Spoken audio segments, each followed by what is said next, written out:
Hello, I'm Grant Wallstrom, contributing editor to Internal Auditor magazine's Fraud Department and Senior Manager of Fraud Forensics and Investigations at ADT in Boca Raton, Florida.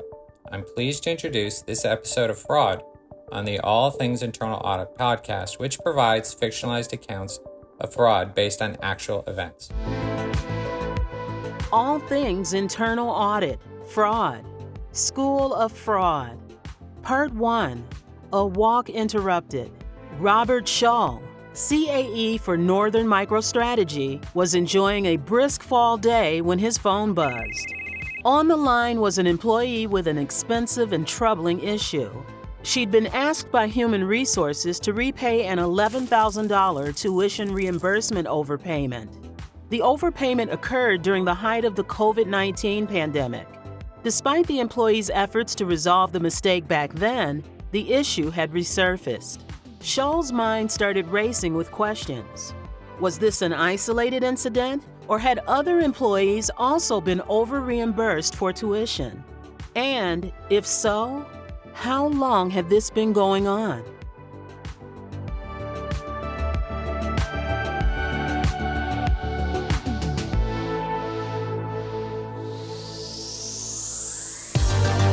Part 2, Cash for Classes. Northern MicroStrategy's tuition reimbursement program offered employees up to $4,500 a year to cover tuition and books for courses that benefited the company.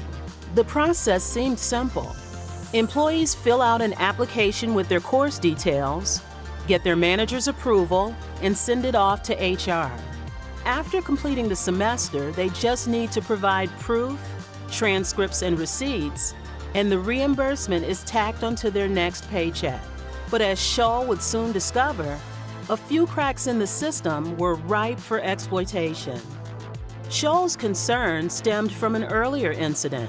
In 2018, an employee from the Dallas office had embezzled $40,000 through the same tuition reimbursement program.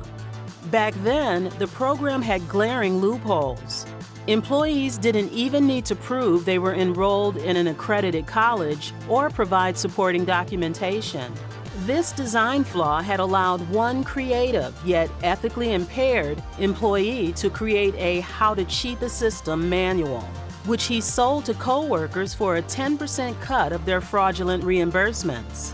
This led to stricter controls, but it seemed those controls had slipped during the pandemic. Determined to get to the bottom of the problem, Shull's first call was to the HR manager. The manager explained that the overpayment issue had come to light when the benefits administrator noticed multiple employees had been overpaid during the early months of the pandemic. The overpayments ranged from $11,000 to $30,000.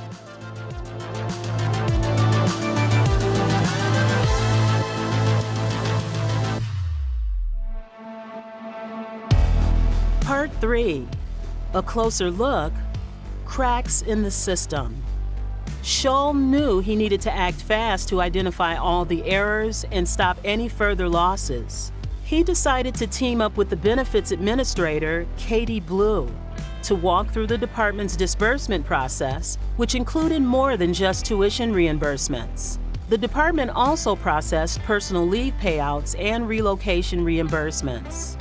Before the pandemic, Blue would personally review the spreadsheets for accuracy and confirm eligibility with HR before forwarding them to payroll.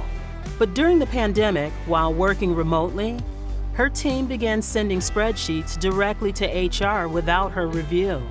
The Human Resources Information System, HRIS, manager would verify eligibility and pass the information to the payroll department.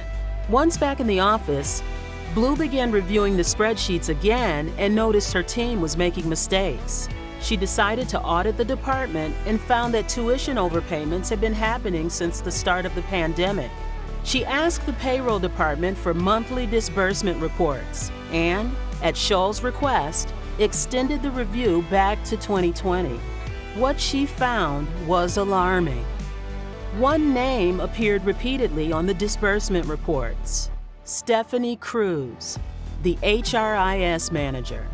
Cruz had received over $35,000 in tuition reimbursement in 2023 alone, far exceeding the company's annual limit. Scholl asked Blue to review all the original payment requests and disbursement reports.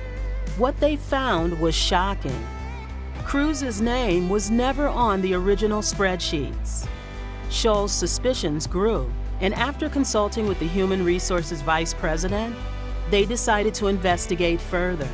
A review of the HR files verified that Cruz had never applied for tuition reimbursement.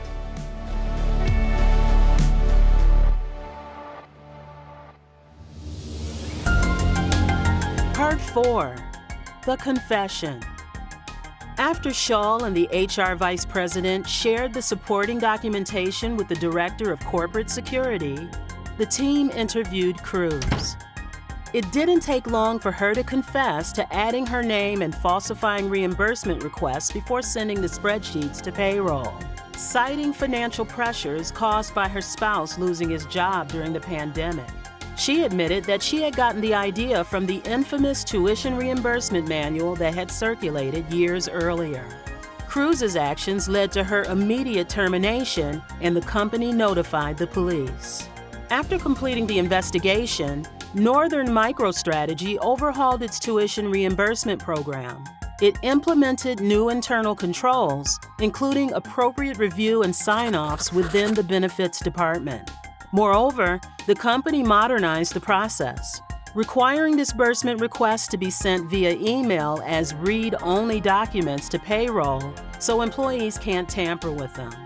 Limit controls were put in place so that no employee can exceed the policy's annual maximum reimbursement. The company has begun monthly reviews to catch any discrepancies early on.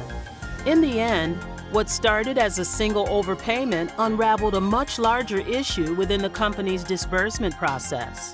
Thanks to Scholl's diligence and the team's swift action, Northern MicroStrategy was able to plug the holes in its system before more damage could be done.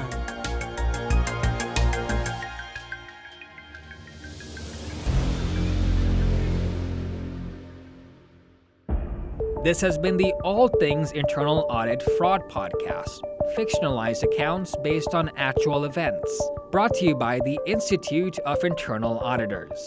IIA members can access the full story in this month's issue of Internal Auditor magazine, including bonus materials on lessons learned. To read more, visit internalauditor.theiia.org for more fraud-related resources, including guidance and thought leadership from the IIA and the ACFE. Visit theiia.org/ACFE fraud.